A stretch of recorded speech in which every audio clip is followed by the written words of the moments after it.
اور جہاد کرو اللہ کی راہ میں اپنی جانوں اور مالوں کے ساتھ.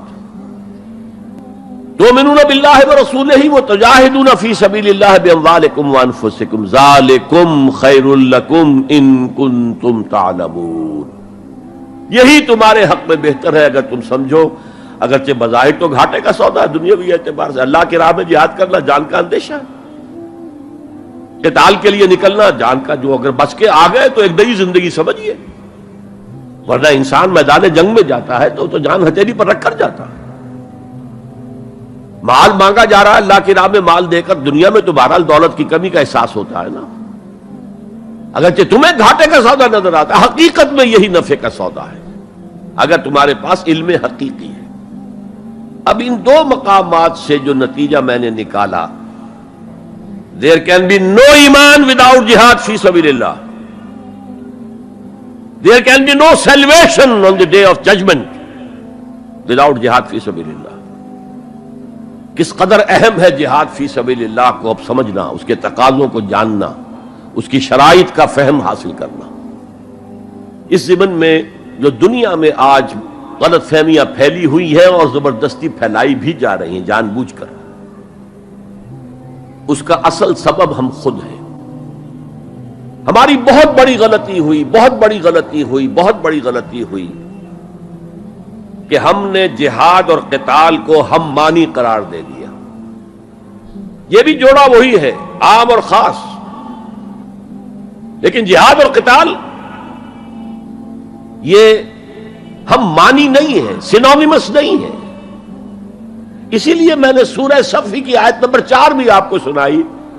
اب یہ اس اعتبار سے جہاد اور قتال فی سبیل اللہ پر قرآن مجید کی جامع ترین صورت ہے. کل 14 آیتیں، اس میں جہاد فی سبیل اللہ کا ذکر بھی ہے یہ آیت نمبر 11 کے اندر، اور آیت نمبر 4 میں قتال فی سبیل اللہ کا حکم بھی ہے.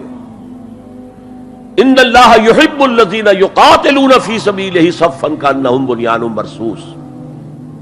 اللہ کو محبوب تو وہ بندے ہیں اس کے جو اس کی راہ میں جنگ کرتے ہیں صفیں باندھ کر گویا کہ سیسا پلائی ہوئی دیوار ہے.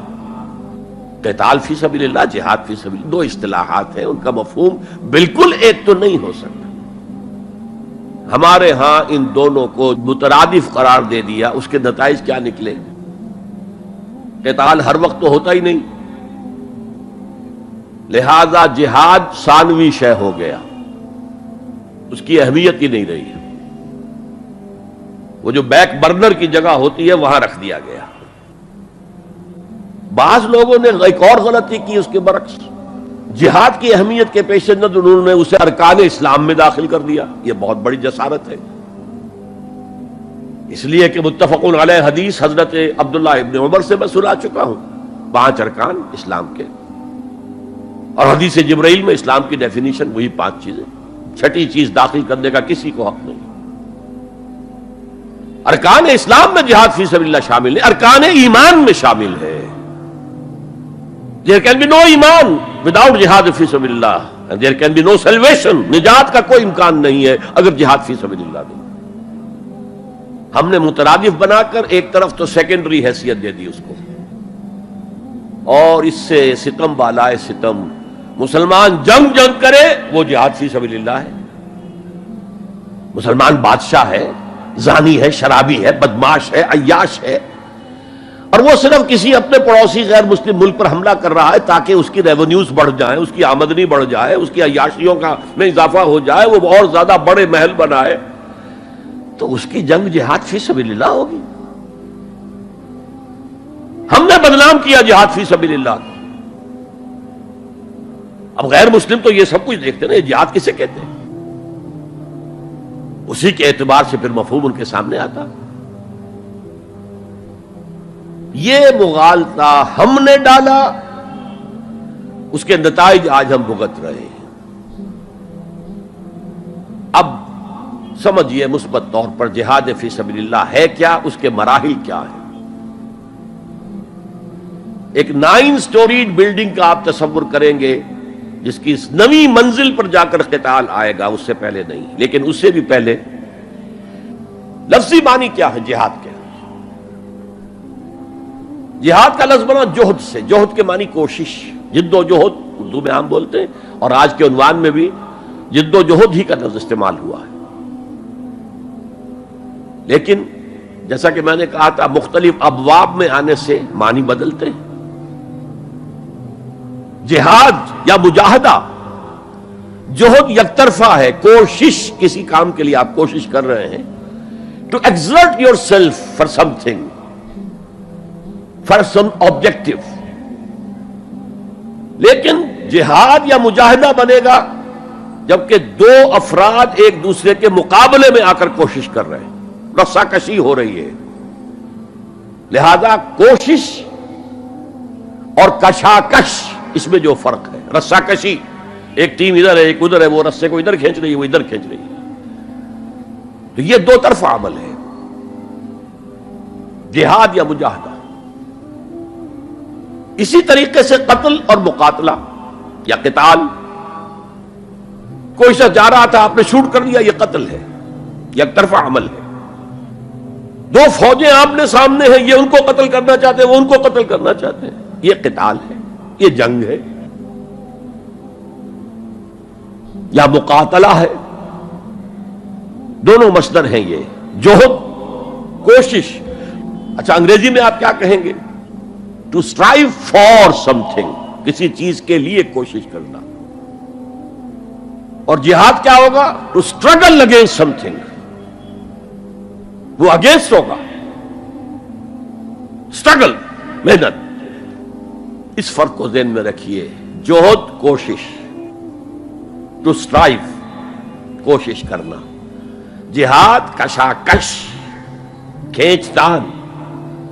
جہاں جہد کے مقابلے میں آ جائے، وہ اس کو ناکام کرنے کی کوشش کرے، یہ اس کو ناکام کرنے کی کوشش کرے. ایک ویکنسی ڈکلیئر ہوئی ہے، اب آپ پورا زور لگا رہے ہیں، جو سفارش ہو سکے، جو کچھ ہو سکے، کسی طریقے سے مجھے ملے. ایک اور شخص بھی زور لگا رہا ہے، یہ آپ کا جہاد ہو رہا ہے. اور قتل یک طرفہ عمل ہے، قتال جنگ ہے، دو طرفہ ہے. اب دیکھیے یہ جو جہاد ہے، یہ اس کائنات کی سب سے بڑی حقیقت ہے. Every living organism on this planet is continuously in جہاد. آپ خود کہتے ہیں اسٹرگل فار ایگزسٹنس، مقابلہ نہیں ہوتا اس میں. کاروبار میں مقابلہ ہو رہا ہے، ملازمتوں میں مقابلہ ہو رہا ہے، مقابلوں کے امتحان ہو رہے ہیں. حیوانات جرثومے چھوٹے چھوٹے سے، اسٹرگل فار ایگزسٹنس. اسے جہاد زندگانی کہیں گے آپ، جہاد زندگی. Every living creature, every living organism is engaged in continuous جہاد، اسٹرگل فار ایگزسٹنس. اس کو جہاد زندگانی کا لفظ دیا اقبال نے. یقین محکم عمل پہم محبت فاتح عالم، جہاد زندگانی میں ہے یہ مردوں کی شمشیریں. اچھا مسلمان بھی جب یہ کام کرتا ہے، جہد للبقاء، اسٹرگل فار ایگزسٹنس، اگر وہ شریعت کے احکام کے مطابق کر رہا ہے تو یہ عبادت ہے. اگر حرام ذریعے استعمال کر رہا ہے، غلط ذریعے استعمال کر رہا ہے، دھوکہ دے رہا ہے، جھوٹی قسمیں کھا رہا ہے، تو یہ حرام کے درجے میں چلا گیا. اور اگر آپ اپنی اس جہد بقا کو، جہاد وجود کو، جہاد زندگانی کو اسلام کے اصولوں کے مطابق کر رہے ہیں، یہ عبادت ہے. حضور نے فرمایا القاسم حبیب اللہ، جو شخص محنت کر کے کماتا ہے وہ اللہ کا ساتھی ہے، اللہ کا دوست ہے، حبیب اللہ. اور سب سے بہترین کھانا بتایا وہ ہے رزق جو اپنے ہاتھ کی کمائی سے ہو، محنت، مشقت. بہرحال یہ جہاد کا ایک آغاز ہے. میں نے کہا تھا یہ یونیورسل فینومینن ہے، یونیورسل، اس کائنات کی سب سے بڑی حقیقت یہی ہے. اس سے اوپر اٹھیے، انسانی سطح پر سب سے بڑا جہاد اپنے حقوق کا حصول، the freedom struggle, the struggle for self determination. کوئی قوم آ کر آپ پر حاکم ہو گئی، اس سے نجات حاصل کرنا، یہ جہاد فی سبیل الحریت. فی سبیل کسے کہتے ہیں؟ For the cause of, in the cause of. جہاد فی سبیل الحریت جائز ہے، سب کریں گے، سب کی آزادی حق ہے، کسی کو غلام بنا کر رکھنے کا کسی کو اختیار نہیں ہے. تو struggle for freedom it's a universal phenomenon. اور مسلمان بھی اگر کرے گا اور اللہ کی حدود کے اندر رہ کر کرے گا تو وہ بھی اللہ کے ہاں وہ اجر و ثواب کا مستحق ہوگا، بلکہ اگر جان دے دے گا شہید شمار ہوگا. اس لیے کہ حضور کی ایک حدیث ہے، من قتل دون مالہ فہو شہید، جو شخص اپنے مال کی حفاظت میں مارا گیا وہ بھی شہید ہے. اب آپ کہیں جا رہے تھے، آپ کے پاس کچھ مال ہے، جیب میں کچھ ہے، کوئی ڈاکو آ گئے آپ کو گھیر لیے. اب آپ کے پاس دو راستے، ایک تو آپ کہے لو بھائی جو کچھ ہے یہ حاضر ہے لے لو، میری جان بخشی کرو، اور ایک یہ کہ آپ ڈٹ جائیں. اس ڈٹ جانے میں اگر جان چلی گئی تو آپ شہید ہیں. من قتل دون مال ہی، تو مال سے تو 1000 گنا بڑی شے ہے حریت فی سبیل الحریہ. لیکن ہم نے کیا غلطی کی، فریڈم سٹرگل کو بھی جہاد فی سبیل اللہ کہہ دیا. بہت بڑی غلطی، جس کا سب سے بڑا مظہر میں آپ کو بتاتا ہوں. یہ mid 50s کی بات ہے. میں اپنے MBBS سے فارغ ہو کر منٹگومری میں، جو اب سائیوال کہلاتا جا کر آباد ہو گیا تھا والدین کے پاس، الجزائر میں اس وقت فریڈم سٹرگل چل رہی تھی فرانس کے خلاف. تو اس کے لیے کچھ فنڈز حاصل کرنے کے لیے ایک وفد آیا پاکستان کے دورے پر. ایک تو کرنل صاحب تھے، کرنل عودہ، وہ تو داڑھی مونچھ صاف تھے جیسے ہوتے ہیں عام طور پر فوجی. لیکن ایک بہت بڑے عالم دین علامہ بشیر الابراہیمی الجزائری، بہت مشہور بہت بڑے عالم، وہ بھی ساتھ تھے. انہوں نے جو تقریر کی عربی میں، جہاد فی سبیل اللہ، جہاد فی سبیل اللہ، واقعہ یہ کہ وجد میں آ گیا پورا مجمع. وہ لوگ تو وجد میں نہیں آ سکے ہوں گے جنہوں نے ترجمہ جنہوں نے سنا ہے، لیکن میں عربی سے واقف تھا تو میں واقعتاً وجد میں آ گیا. قرآن کا بیان، حدیث کے بیان، جہاد فی سبیل اللہ کی اہمیت، جہاد فی سبیل اللہ کا مقام و مرتبہ. اچھا جو بھی ہو سکا پیسے ہم نے جمع کیے، کمیٹی بنائی، تھیلی پیش کی. Now prepare for the shock. جب یہ جہاد کامیاب ہوا تو ایک سوشلسٹ ریاست قائم ہو گئی. How come? اگر یہ جہاد فی سبیل اللہ تھا تو اسلامی ریاست قائم ہونی چاہیے تھی. اگر درخت آم کا تھا تو اس میں نمولی کیسے لگ گئی؟ معلوم ہوا کہ ہم نے غلطی کی تھی. ہم نے اسے جہاد حریت کی بجائے جہاد فی سبیل اللہ کہہ دیا. بھئی جہاد حریت جائز ہے اور اس کے لیے جان دینا بھی شہادت ہے، لیکن آپ نے اس کو جہاد فی سبیل اللہ کیسے کہہ دیا؟ چنانچہ یہ نوٹ کر لیجئے کہ میں نے جب افغانستان میں روسی فوجیں داخل ہو گئیں تو جو وہاں پر ایک سٹرگل شروع ہوئی ہے، ریزسٹنس شروع ہوئی ہے، میں نے اسے کبھی جہاد فی سبیل اللہ نہیں مانا. جہاد فی سبیل اللہ کا نعرہ لگوا کر امریکہ نے فائدہ اٹھایا، مرے افغان، اور کام بن گیا اس کا آرک رائیول جو ہے وہ ختم ہو گیا. اور نتیجہ پوری دنیا بھگت رہی ہے کہ بائی پولر کی بجائے یونی پولر دنیا ہو گئی. اور وہ جو ایک پول ہے جتنا طاقت کے نشے میں اس وقت چور چور ہے وہ آپ کو معلوم ہے، مجھے تفصیل میں جانے کی ضرورت نہیں. میں نے کہا تھا جہاد حریت ہے، جائز ہے، to defend your country against an invader, لیکن اسے جہاد فی سبیل اللہ نہ کہیں. اچھا اس سے آگے آئیے، اب ہیومن لیول پر اس سے اوپر کا ایک کی سطح ہے، نظریے اور نظام کے لیے جہاد. ایک نظریہ تھا مارکسزم، اس کی بنا پر نظام جو بنا وہ communism. Who really believed in Marxism and communism, he struggled to establish a communist state. یہ جہاد ہے فی سبیل الاشتراکیہ، اشتراکیت کی راہ میں جہاد کر رہے ہیں، جانے دے رہے ہیں، مر رہے ہیں. زار کی فوجیں جو ہیں وہ شوٹ کر رہی ہیں کھڑے ہو کر کے قطاروں کے اندر، جانے دے رہے ہیں. اس کے بغیر تو ظاہر بات ہے شہنشاہیت، زار کی شہنشاہیت کہیں جگہ چھوڑ سکتی تھی، کہیں اپنی جڑ چھوڑ سکتی تھی. تو یہ جو جہاد ہے یہ ہے ایک نظریے کی بنیاد پر، اس نظریے پر ایک نظام قائم ہوتا ہے. جس نظریے میں وہ بلیو کرتے ہیں کہ یہی حق ہے، یہی انسان کے لیے بہتر ہے، اسی میں عدل ہے، اسی میں انصاف ہے، اس کو قائم کرنے کی جد و جہد کرنا ان پر فرض ہے. نہیں کرتے تو آپ کہیں گے ایسے ہی جھوٹ موٹ کو بنا پھرتا ہے کمیونسٹ، اس کی تو ساری دوستیاں، اس کے سارے تعلقات جو ہیں وہ تو کیپٹلسٹ کے ساتھ ہیں، تو ان کے تنخواہیں لیتا. تو آپ کہتے ہیں کہ نہیں کہتے؟ یہ ہے جہاد. اگر وہ نظریہ ایمان ہے اور نظام اسلام ہے، اس کے لیے جو جہاد ہوگا وہ جہاد فی سبیل اللہ ہے.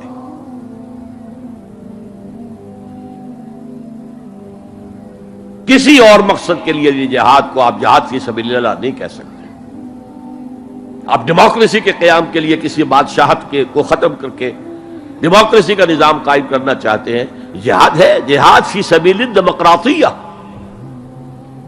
جہاد for the cause of democracy, جہاد فار دی کاز آف اشتراکیت. اسی معنی میں قرآن مشرکین مکہ کو بھی مجاہد قرار دیتا تھا. وہ تھے مجاہدین فی سبیل الشرک، جانے نہیں دے رہے تھے، کیا قربانیاں نہیں دے رہے تھے؟ وہ اپنے عقیدے کے لیے، اپنے نظریے کے لیے، اپنے نظام کے لیے جانے دے رہے تھے. تو یہ ہے جہاد نظریے اور نظام کے لیے. پھر میں تیسری مرتبہ دوہرا رہا ہوں، اگر وہ نظریہ ایمان ہے اور نظام اسلام کا ہے، قائم کرنا پیش نظر ہے، تو وہ ہے جہاد فی سبیل اللہ.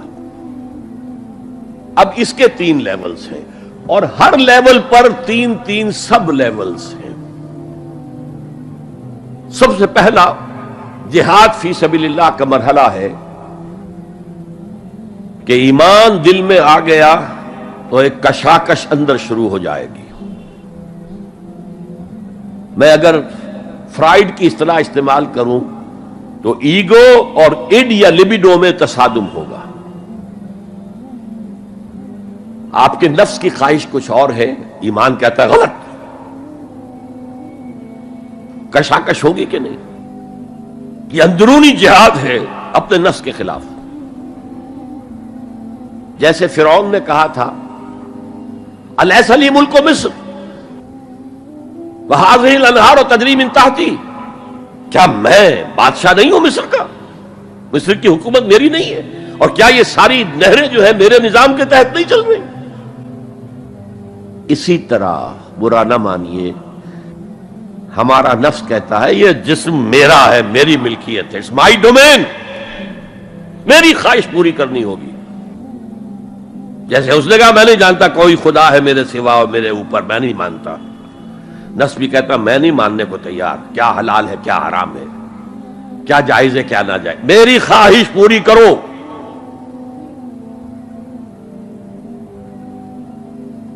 اس کے خلاف جہاد، یہ پہلی منزل کا جہاد ہے. اور آپ کو معلوم ہے 3 منزلہ عمارت ہے، تو بلند ترین تو ہے تیسری منزل، اہم ترین ہے پہلی منزل. پہلی منزل بنے گی تو دوسری بنے گی، دوسری ہوگی تو تیسری بنے گی نا.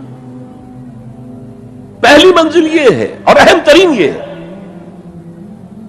اسی لیے مولانا روم نے کہا نفس ماں ہم کم ترس فرعون نیست، میرا نفس بھی فرعون سے کم نہیں ہے، لیکن ایراون نیست، اس کے پاس لاؤ لشکر تھا. اس نے زبان سے بھی کہہ دیا تھا انا ربکم الاعلی، میں ہوں خدا. میرا نفس بیچارہ اس کے پاس کوئی لاؤ لشکر نہیں، زبان سے تو یہ کچھ نہیں کہتا، اندر یہی کہتا میں بادشاہ ہوں اس وجود کا، میری مرضی پوری ہو. تو اسٹرگل اگینسٹ دس بیسر سیلف، ایک سیلف ہے اونچی سیلف، خودی، انا، ایگو، اور ایک ہے یہ بیسر سیلف، حیوانی جبلتیں جو اندھی بہری ہیں، جو حلال اور حرام سے انہیں کوئی غرض نہیں ہے، ان کے خلاف جہاد کرنا. آپ نے فرمایا صلی اللہ علیہ وسلم المجاہد من جاہد نفسہ، اصل مجاہد وہ ہے جو اپنے نفس کے خلاف جہاد کر سکے. تمہارے اندر یہ دشمن تو بیٹھا ہوا ہے، تکڑا ہے، تمہیں کنٹرول کر رہا، چلے آؤ باہر کے دشمنوں سے جہاد کرنے کے لیے. تم نے ٹانگے کو گھوڑے کے آگے باندھ دیا. اور ایک دفعہ حضور سے پوچھا گیا ای الجہاد افضل یا رسول اللہ، اے اللہ کے رسول سب سے افضل جہاد کون سا ہے؟ فرمایا ان تجاہد نفسک فی طاعت اللہ، اپنے نفس کے خلاف جہاد کرو، اسے اللہ کا مطیع کرو. یہ جو اندر کی کشمکش ہے، کشاکش ہے، یہ جہاد فی سبیل اللہ کا نقطہ آغاز، اللہ کا مطیع بنانا ہے نفس کو. اس کے ساتھ دو سب لیول اور ہیں. اس نفس کو بھڑکانے والی ایک قوت ہے انویزیبل، اور ویزیبل بھی ہے. انویزیبل قوت سب سے بڑی ابلیس، شیطان لعین، اور اس کے چیلے چانٹے جنات میں سے. اور ویزیبل میں انسانوں میں جو اس کے ایجنٹ ہیں، جو فحاشی کو کلچر کا نام دے، یہ اس ابلیس کے چیلے ہیں. ان کے خلاف جہاد نہیں کریں گے آپ. اگر آپ ان کے خلاف ایگریسو ایٹیٹیوڈ اختیار نہیں کریں گے تو آپ ان کے دباؤ میں آ جائیں گے. ان الشیطان لکم عدو فاتخذوہ عدوا، اے لوگوں یہ شیطان تمہارا دشمن ہے، اس کو اپنا دشمن سمجھو. وہ تمہیں سبز باغ دکھاتا ہے، بدی کو مزین کر کے دکھاتا ہے، اچھے اچھے نام اس کے رکھ دیتا ہے، اور تمہیں آمادہ کرتا ہے بدی کے ارتکاب پر. نہیں، وہ تمہارا دشمن ہے. افتتخذونہ وذریتہ اولیاء من دونی، تم مجھے چھوڑ کر اسے اور اس کے چیلے چانٹوں کو تم اپنا دوست بناتے ہو. نہیں، شیطان کے خلاف جنگ کرو. اور تیسرا اس پر سب لیول کیا ہے؟ معاشرہ اگر بگڑا ہوا ہے، اس کا عمومی رجحان برائی کی طرف ہے، تو سوشل پریشرز آپ کو ادھر دھکیلتے ہیں. جیسے کہ اگر کوئی موب جا رہا ہے تو اس کے ساتھ چلنا تو بہت آسان ہے، وہ خود ہی آپ کو دھکیلتا ہوا لے جائے گا. اس کے خلاف چلنا بہت مشکل کام. ہو سکتا ہے آپ بڑی زور لگا کے 4 قدم آگے بڑھیں، پھر کو ریلا آئے 10 قدم پیچھے لے جائے. تب دو ہی راستے ہیں، زمانہ بات و سازت تو بعد زمانہ بے ساز. یا تو پیسو معاملہ ہے، زمانہ تمہارے ساتھ سازگاری نہیں کرتا، چھوڑو تم زمانے کے ساتھ سازگاری اختیار کر لو، چلو تم ادھر کو ہوا ہو جدھر کی. ایک یہ ہے کہ نہیں، زمانہ بات و سازت تو بعد زمانہ ستیس. زمانہ اگر تمہارے ساتھ سازگاری نہیں کر رہا تو زمانے سے جنگ کرو، لڑو، ریزسٹ کرو.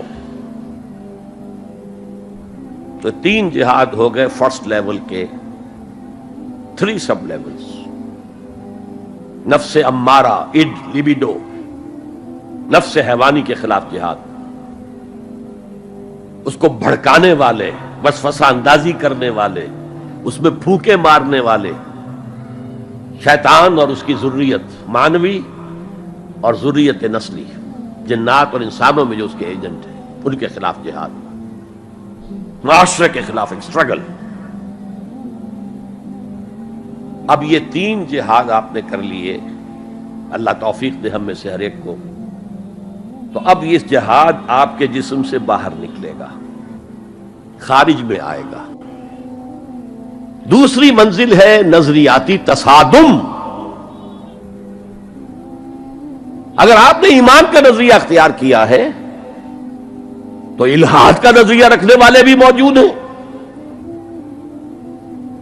آپ نے توحید کے نظریے کو اختیار کیا ہے تو مشرکانہ عقائد رکھنے والے بھی موجود ہیں. They are bound to resist. اس کے خلاف جہاد کرنا ہوگا، محنت کرنی ہوگی، اپنی بات کو دلائل سے ثابت کرنا ہوگا، اپنی بات کو اچھے انداز میں حسن اسلوب سے لوگوں کے دلوں تک پہنچانا ہوگا. ظاہر بات ہے وقت لگے گا، جان کھپے گی، اور اگر آپ انتہائی سنسیئر ہیں یہ آپ کا ایک لائف لانگ اور ہول ٹائم جو ہے آپ کی انگیجمنٹ ہوگی. یہ اینڈ ٹائم از منی. جہاد بالمال، جہاد بالنفس.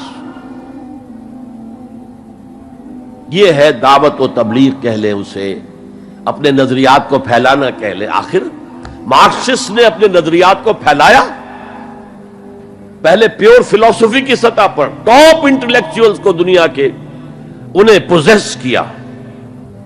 اس کے بعد ادب کے ذریعے سے، ڈراموں کے ذریعے سے، شاعری کے ذریعے سے، افسانوں کے ذریعے سے وہ فکر جو تھا طبقاتی شعور، کلاس کانشسنس کا شعور پیدا کیا. اور ہوتے ہوتے یہاں تک کہ ریڑی والے کی زبان پر بھی لفظ آ گیا استحصال. او اتنا ثقیل عربی لفظ، استحصال کر رہے ہیں. یہ سارا کام یوں ہی تو نہیں ہو گیا. کتنے ادیبوں نے، کتنے ڈرامہ نویسوں نے، کتنے شاعروں نے اس فلسفے کو پھیلایا ہوگا. اچھا، اس کے بھی 3 سب لیولز ہیں. ہر انسانی معاشرہ 3 سطح کے لوگوں پر مشتمل ہے. ایک انٹلیکچوئل مائنورٹی ہوتی ہے، انٹیلیجنسیا ہوتا ہے، یا جسے ایک اور اصطلاح میں کہتے ہیں brain trust of the society. They control direction and destination of the society. ہوتے ہیں مائنورٹی، مائنیوٹ مائنورٹی، لیکن ان کا اور پوری قوم کا جو باہمی رشتہ ہے وہ کیا ہے؟ جیسے یہ دماغ اور پورا جسم. میری ٹانگیں مجھے لے کر چل سکتی ہیں، دوڑ سکتی ہیں، اگرچہ اب میں دوڑ نہیں سکتا گھٹنوں کے آپریشن کے بعد، لیکن بہرحال دوڑا بھی کرتا تھا. لیکن کدھر جانا ہے اس کا فیصلہ یہاں ہوتا ہے. یہ صلاحیت ٹانگوں میں نہیں ہے. ہاں، یہاں سے فیصلہ ہو دوڑو، دوڑیں گے. ہاتھ پکڑ سکتا ہے کسی چیز کو، کس کو پکڑے کس کو نہ پکڑے.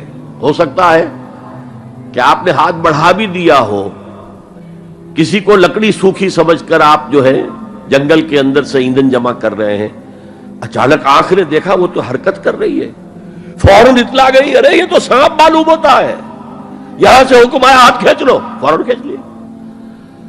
تو کنٹرول تو یہ کر رہا ہے نا. ماسز کسی معاشرے کی نہ ڈائریکشن معین کر سکتے ہیں، نہ اس کی ڈیسٹینیشن کا فیصلہ کر سکتے ہیں. یہ اس کا انٹیلیجنسیا ہے، یہ اس کا برین ٹرسٹ ہے، یہ اس کا انٹلیکچوئل ایلیٹ ہے.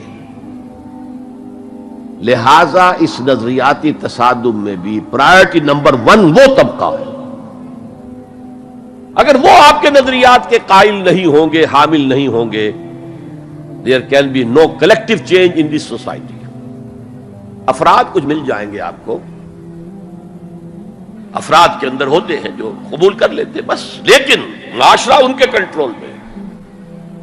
اور اس سطح کے لوگوں کو دعوت دینا، تبلیغ کرنا آسان کام نہیں. آپ کو دلیل سے بات کرنی ہوگی، آپ کو ان کے نظریات کا تجزیہ کرنا ہوگا، اس میں کتنا حصہ غلط ہے، کتنا صحیح ہے. ان کے دماغوں میں مارکسزم گھسا ہوا ہے، ان کے دماغوں میں فرائیڈزم گھسا ہوا ہے، ان کے دماغوں میں ڈارونزم گھسا ہوا ہے، ان کے دماغوں میں لاجیکل پازیٹیوزم گھسا ہوا ہے. ہاں، کچھ لوگ رہے ہیں آئیڈیلسٹ بھی. ایک ہندوستان میں مسلمان پیدا ہوا آئیڈیلسٹ فلسفی علامہ اقبال، اور دوسرے ہندو رادھا کرشنن، بہت بڑے آئیڈیلسٹ، اس میں کوئی شک نہیں. اور ان کو اللہ نے لمبی عمر بھی دی، تو انہوں نے جو تصانیف فلسفے پر لکھی ہیں علامہ اقبال نہیں لکھ پائے. تو یہ جو طبقہ ہے یہ عام واعظ و نصیحت سے اثر قبول نہیں کرتا. Because there is a barrier in their minds, in their brains. You have to pierce through that barrier, and only then you can approach their hearts. ان کے دلوں تک رسائی نہیں ہو سکتی براہ راست جب تک کہ یہ خول جو ہے، یہ نظریاتی خول، اس کو پیئرس نہ کیا جائے. اور اس کو پیئرس کرنا آسان نہیں ہے.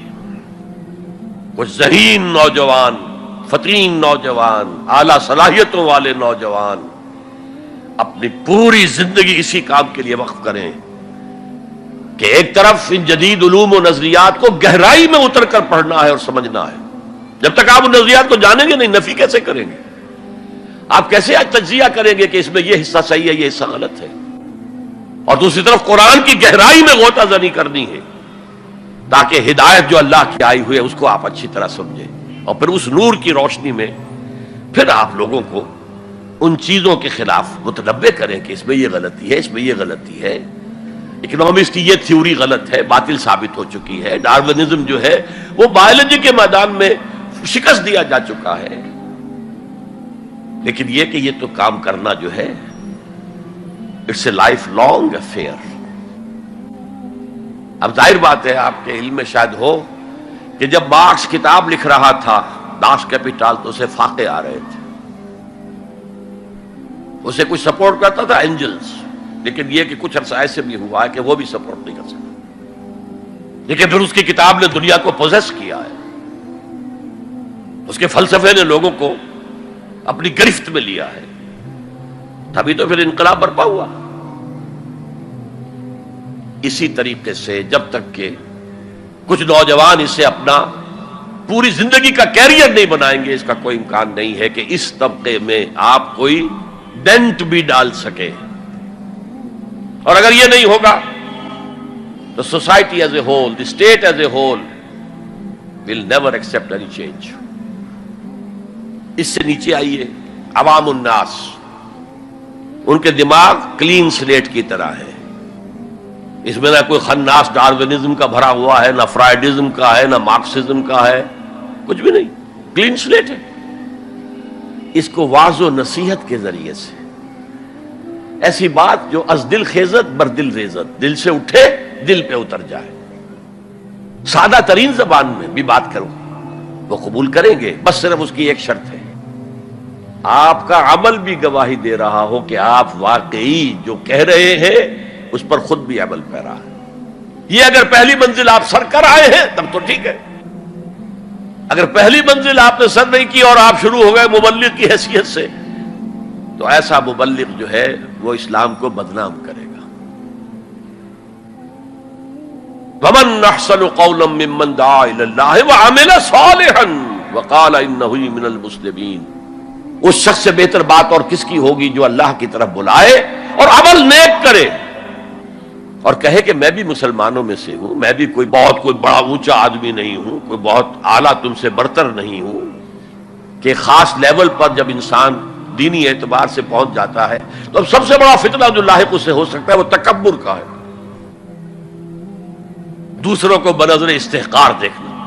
اگر یہ نہیں ہے سنسیریٹی کے ساتھ اپنے مخاطب کی خیر خواہی اس کے ساتھ آپ بات کر رہے ہیں تو یہ ہے موعظہ حسنہ. یہ میں جو کچھ بیان کر رہا ہوں یہ سورہ نحل کی آیت، ادعو الی سبیل ربک بالحکمہ، یہ ٹاپ لیول کے اوپر حکمت سے، دانشمندی سے. اور حکمت کسے کہتے ہیں؟ عقل کا سفر فطرت کی رہنمائی میں، اس کا نتیجہ حکمت ہے. عقل خالص کا نتیجہ فلسفہ ہے. فلسفے کی منزل سکیپٹسزم ہے یا ایگنوسٹسزم ہے، لادریت ہے یا ارتیابیت ہے. ثم لم یرتابوا آج ہم نے پڑھا ہے، وہی ارتیابیت ہے.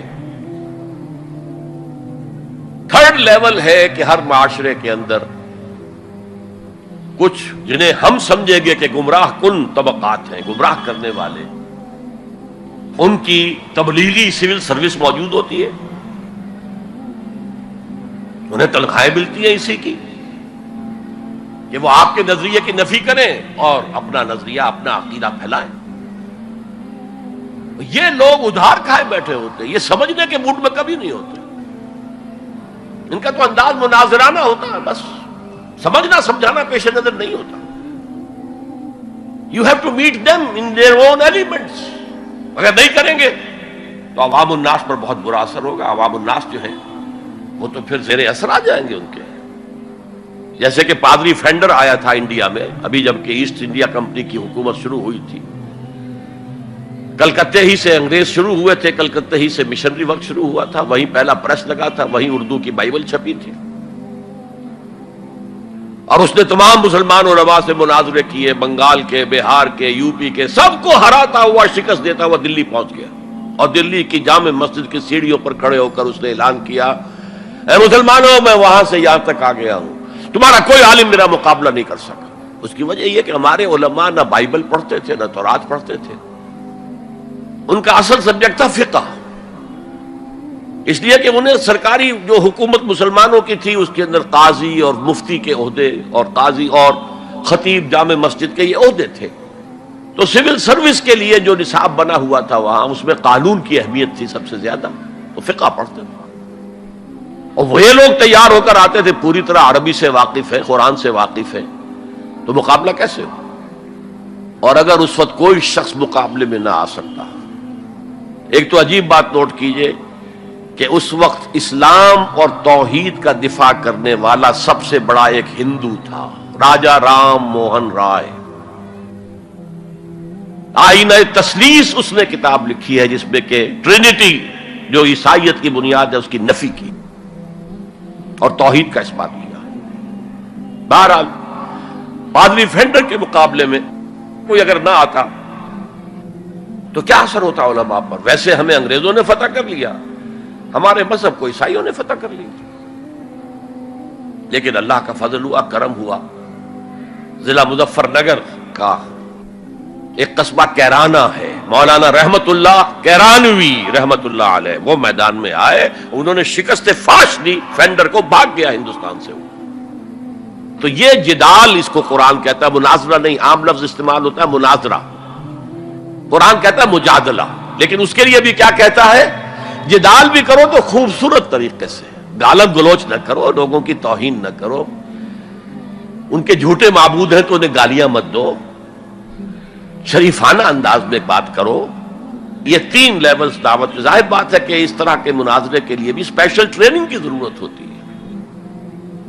اگر آپ ان مذاہب کی گہرائی میں نہیں اترے ہوئے، ان کی تاریخ کی جو ہے پورا پس منظر آپ کو معلوم نہیں، ان کے اسکرپچرز کو آپ نے نہیں پڑھا ہے، تو آپ کیسے کریں گے مناظرہ؟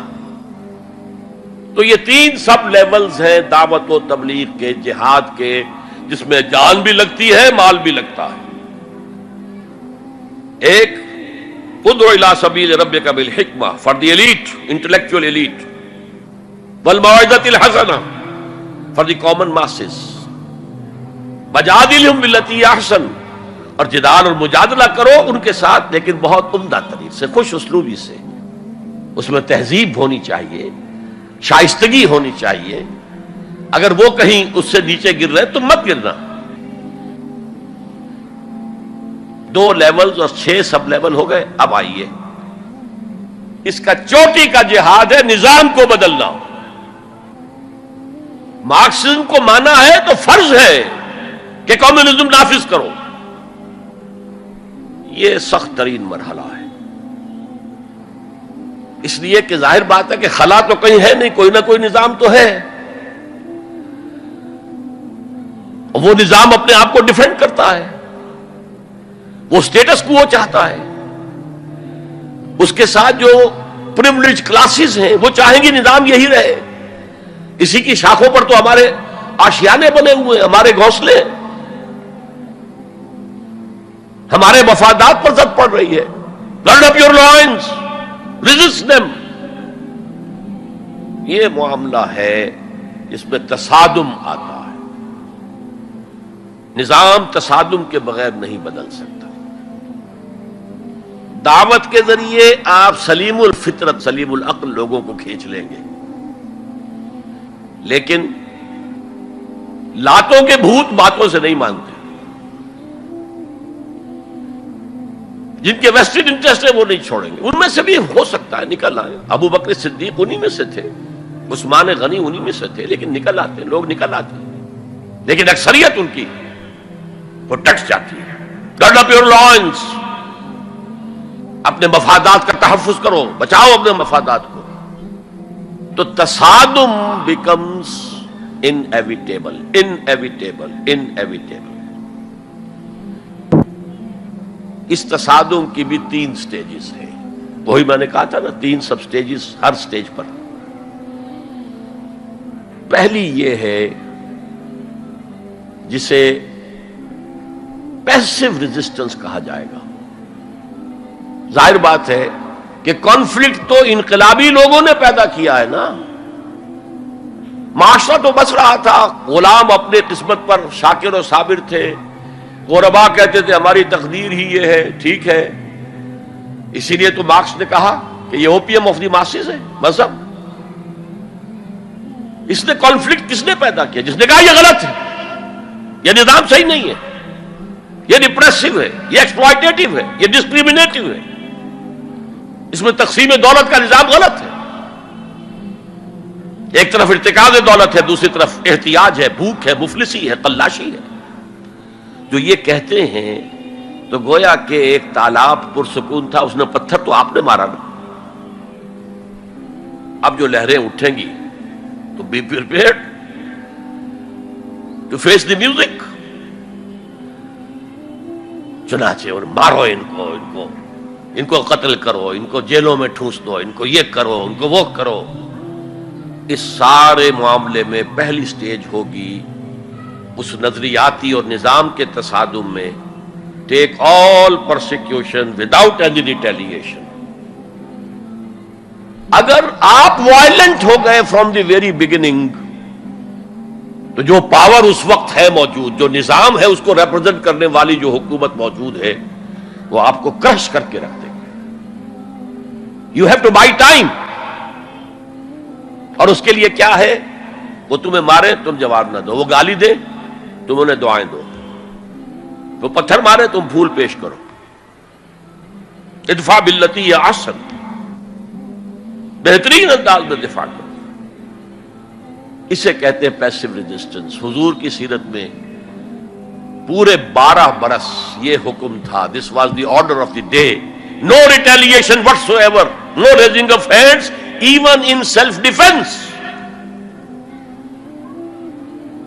اور یہ میں آپ کو بتا چکا ہوں، مہاتما گاندھی نے کہا سرحدی گاندھی عبد الغفار خان سے کہ میں نے یہ عدم تشدد جو ہے، تشدد کا جواب تشدد سے نہ دینا، یہ میں نے سیکھا ہے حضرت مسیح سے اور حضرت محمد سے صلی اللہ علیہ وسلم.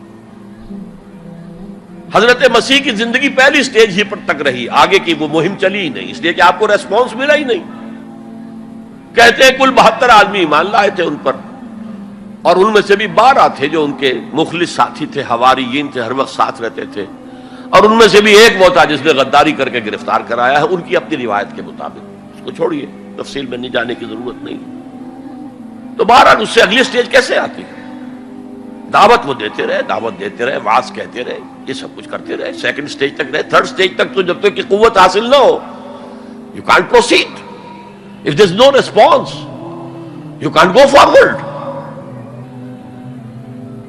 لیکن یہ کہ حضور کی زندگی میں اگلی سٹیج آ گئی.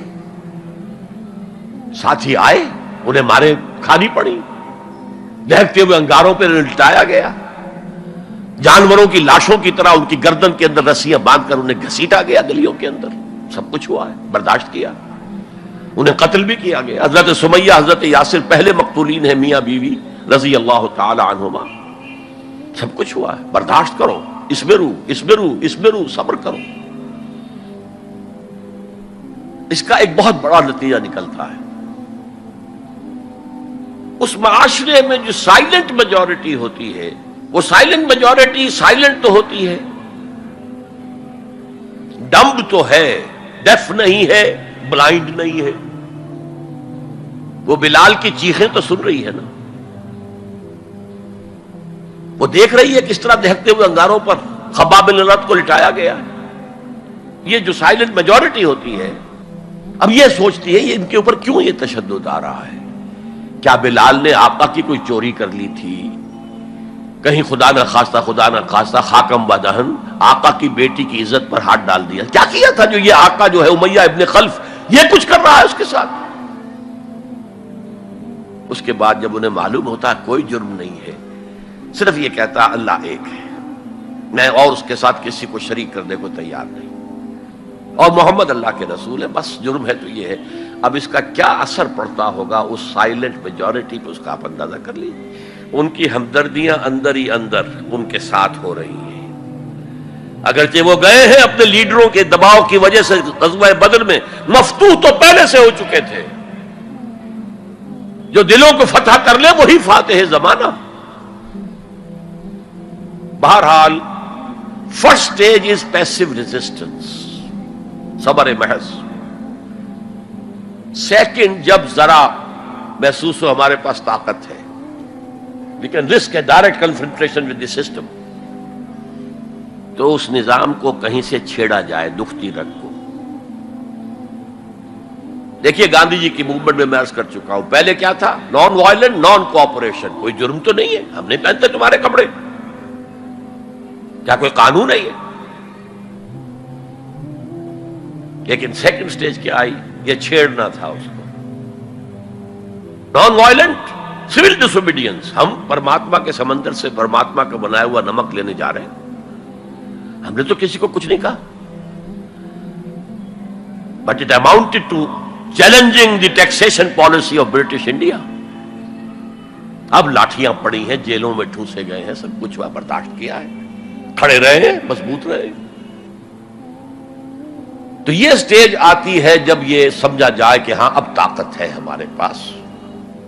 We can risk a direct confrontation with the system. اس میں حضور نے کیا کیا تھا؟ مدینے میں جا کر آپ نے 6 مہینے لگائے تھے 3 کام جن سے کہ اپنی پوزیشن کنسولیڈیٹ کی. مدینے میں کنسٹرکشن آف دی ماسک، وہ مرکز بن گیا، وہی حکومت، وہی دار الشورا، وہی تزکیے کی جگہ، وہی نماز کی جگہ، سب کچھ وہی تھا. دوسرے ایک انصاری ایک مہاجر، بھائی بھائی، تاکہ یہ 2 فیکشنز علیحدہ علیحدہ نہ رہیں، انٹیگریٹ ہو جائیں. اور ایک جو 3 قبیلے یہود کے موجود تھے ان کو جکڑ لیا ایک میثاق میں، معاہدے میں، میثاق Madinah, joint defence of Madinah, pact for the joint defence of Madinah. اگر مدینے میں باہر سے حملہ ہوا تو ہم سب مل کر ایک امت کی حیثیت سے دفاع کریں گے. اس کے بعد آپ نے چھوٹے چھوٹے چھاپا مار دستے بھیجنے شروع کر دیے. ان کی جو لائف لائن تھی، میں نے بتایا تھا کہ ان کے کیریوانز کو کوئی ٹوکتا نہیں تھا، روکتا نہیں تھا، لوٹتا نہیں تھا. اب تھریٹن کیا محمد نے صلی اللہ علیہ وسلم. یہ گویا کہ اکنامک بلاکیڈ آف مکہ تھا. اور جب بھی یہاں کہیں گئے آپ، وہاں کے لوکل قبیلے سے آپ نے صلح کر لی، معاہدہ کر لیا. یا تو وہ پہلے قریش کے حلیف تھے، اب حضور کے حلیف ہو گئے، یا انہوں نے کہا کہ صاحب ہم نہ آپ کے ساتھ نہ ان کے ساتھ، نیوٹرل رہیں گے، نہ آپ کے خلاف ان کی مدد کریں گے، نہ ان کے خلاف آپ کی مدد کریں گے. ان دونوں کا نتیجہ یہ ہوا کہ zone of political influence of Quraish started diminishing. یہ 2 ریزنز تھیں کہ پھر پوری طاقت کے ساتھ قریش نے ریٹیلیٹ کیا ہے. اور پھر لاسٹ معاملہ شروع ہوا ہے، تیسری منزل. اس تیسری منزل کی تیسرا سب لیول، اس کا نام ہے قتال فی سبیل اللہ. اب جنگ شروع ہے. A 6 years long war. یہ جو بدر ہے، احد ہے، احزاب ہے، بنی المصطلق ہے، بے شمار غزوات، چھوٹے چھوٹے بڑے بڑوں کے نام ہمیں یاد ہیں صرف. It was a continuous war with battles. Badr battle ہے، جنگ نہیں ہے. جنگ تو مسلسل ہے. بہرحال اس کا نتیجہ یہ قتال فی سبیل اللہ کی منزل آئی ہے. چونکہ یہ ساری 8 منزلیں طے کر کے یہاں پہنچے تھے، لہذا کامیابی ہوئی. اگر ایسے ہی اچھل کر نویں منزل پر پہنچ جاتے تو نیچے گر کر ختم ہوتے. یہ ہے قتال فی سبیل اللہ، اللہ کی راہ میں قتال. دین کی بات پھیلانا صدقہ جاریہ ہے. ثواب کی نیت سے ویڈیو کو شیئر ضرور کیجیے. جزاک اللہ.